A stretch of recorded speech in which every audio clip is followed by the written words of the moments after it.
Hey, I'm Mark, I'm Anita. and join us on our 2024 adventure on the Camino de Santiago. Let's go. Well, there was supposed to be a 100% chance of rain today. We had to hike 14 miles. We're about a mile outside of town, and we just got a few sprinkles, and that was it. Every time Mark puts his jacket on, it quits. Yep. So we're going into the town of Puerto Moran in the next hour, and we'll see if we can find some lunch.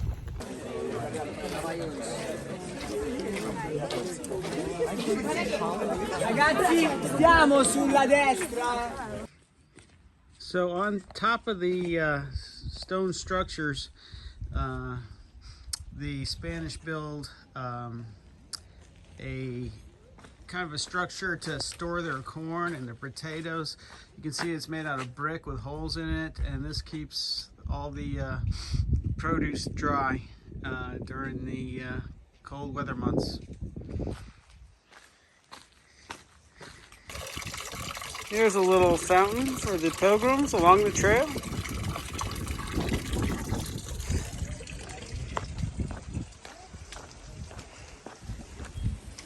Look at all the different shells you can get to put on your backpack to make you look like a pilgrim. Here comes a farmer down the middle of the road with his tractor.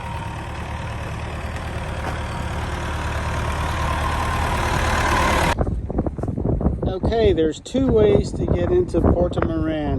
Which way is Anita gonna pick? The easy way or the hard way? So Anita picked the easy way.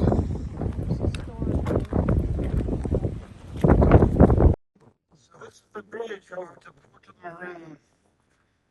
And the city used to come down here next to the river. And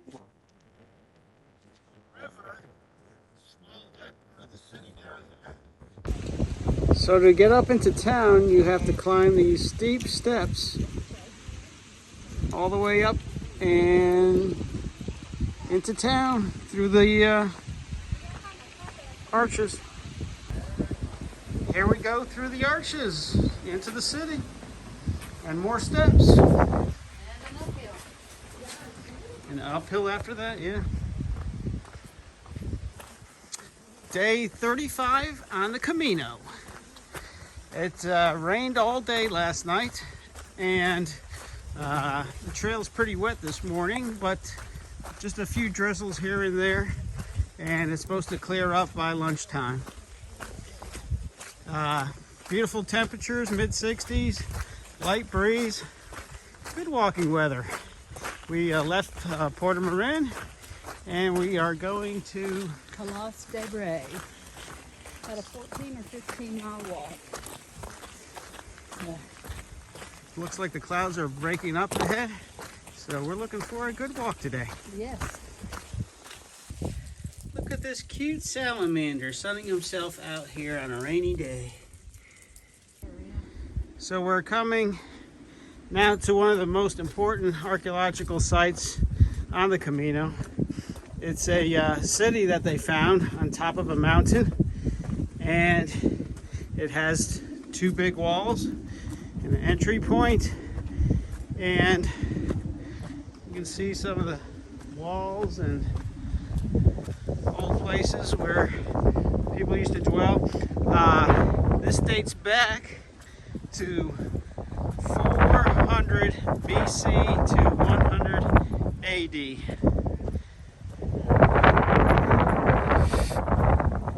Amazing. Imagine living here.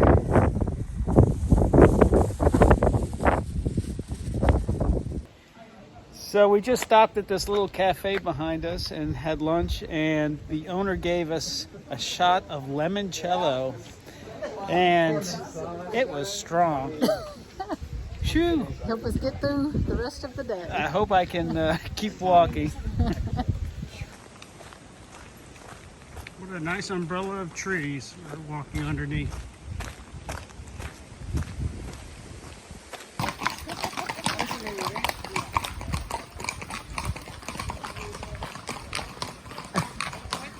Bye, Camino.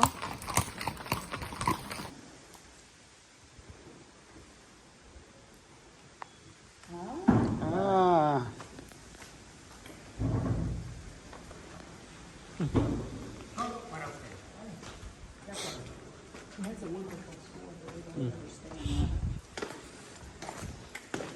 Cuido.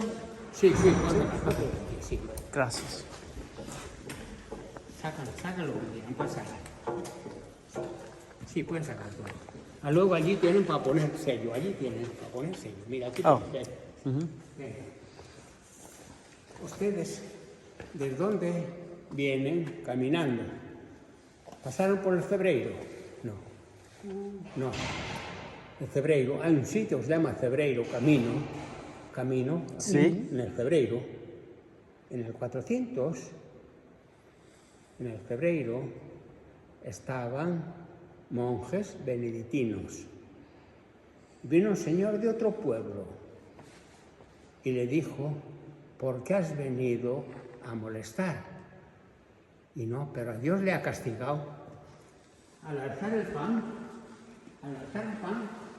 se levantó Jesús, el pan se convierte en carne, el vino en sangre. La túnica sagrada, la corona de espinas, los látigos. Aquí tenemos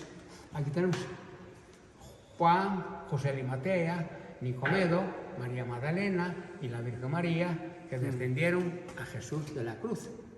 Hace muchos siglos, pero el juego completo es esto, aquel altar, más un baldaquino que van a ver allá adentro. Ahora vengan, tengan cuidado que al bajar, que hay escaleras, Tengan cuidado aquí. Tengan cuidado. Luego para ponerse ellos tienen sello. Hello. Well, we've had quite an experience. You sure did. 6 years ago, when we came in 2018, we got off the trail about 2 kilometers and went to this little church. And a 90-year-old man came and gave us the whole spiel in Spanish. We had no idea what he said. We picked up a few words here and there. But that was one of our favorite parts of the whole trip last time. It was. So we got off and went to the same church. And of course, we didn't think he'd be there. He was 90 years old. But there was a number for Mark to call for a Jesus. It was actually in our book. And here comes that little man. He's 96 years old. And he gave us a wonderful tour, all in Spanish. We picked up a word here and there. He let Mark record it so we can go back and figure out what he was telling us.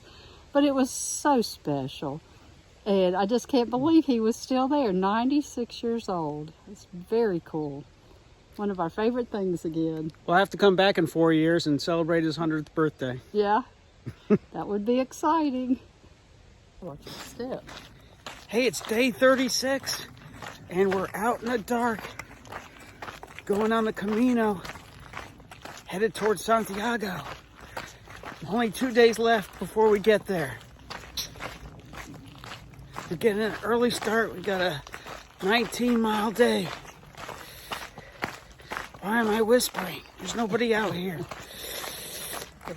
The statues are pointing in this direction, so let's go this way, Nina. Okay.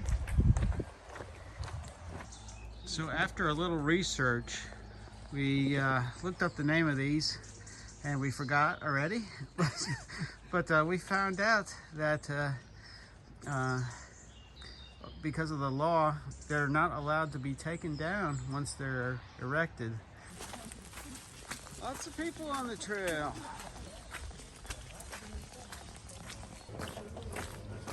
Here we are coming down to another church on the trail.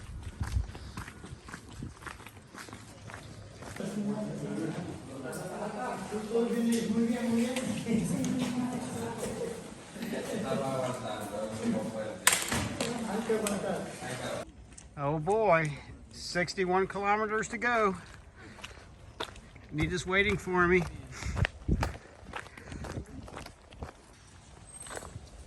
chestnuts on the ground, Nita.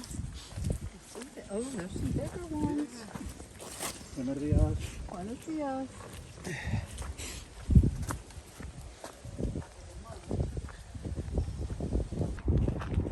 So these tall trees that we're walking underneath are eucalyptus trees. So we're crossing over a bridge and we're coming into the town of Melita. And Melita is famous for pulpa, which is octopus. I think we're gonna have octopus for lunch today. Doesn't that sound yummy? All right, let's go into the pulperia. Hombre, te estoy brindando la... No, sí, vamos a quedarnos aquí. Tranquilo, cariño, yo te estoy haciendo lo que tú quieras hacer, quiero yo también. Vete para aquí. Miseria no... All right, we're inside the pulperia, and here's my plate of pulpa. Let's dig in. I can't believe I ate the whole thing. Check out all these people. All eating pulpa. All right, as you can see, we have 42 kilometers to go. That's about the length of a marathon. 26 miles. I think we can make it. Here we come over a boulder bridge. There goes Anita.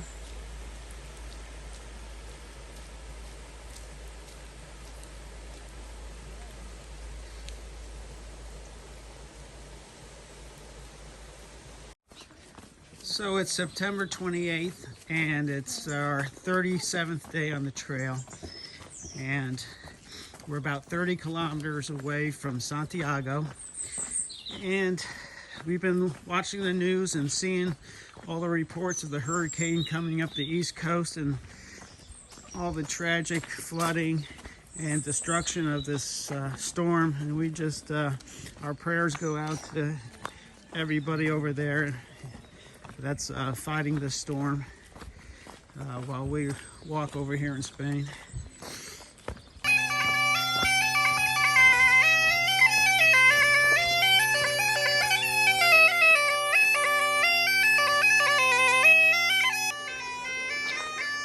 You soak your feet in here,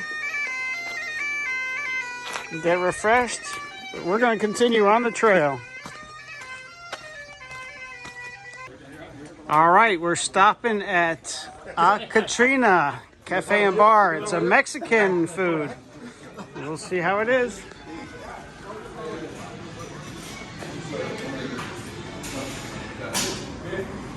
We just had a great lunch at a Mexican restaurant. It was good to eat some food that wasn't Spanish. It was pretty good. Yeah. Surprisingly, they did not have hot peppers in their food, so it wasn't too spicy. And they didn't have Very mild. cilantro either. We got to eat with Rachel and some friends she introduced us to, which was very nice. So we only have, what, maybe a mile and a half to our stopping point. And then we will be And then 10 some- miles outside of Santiago. Yes, getting close. So we got to our hotel room and typical double bed.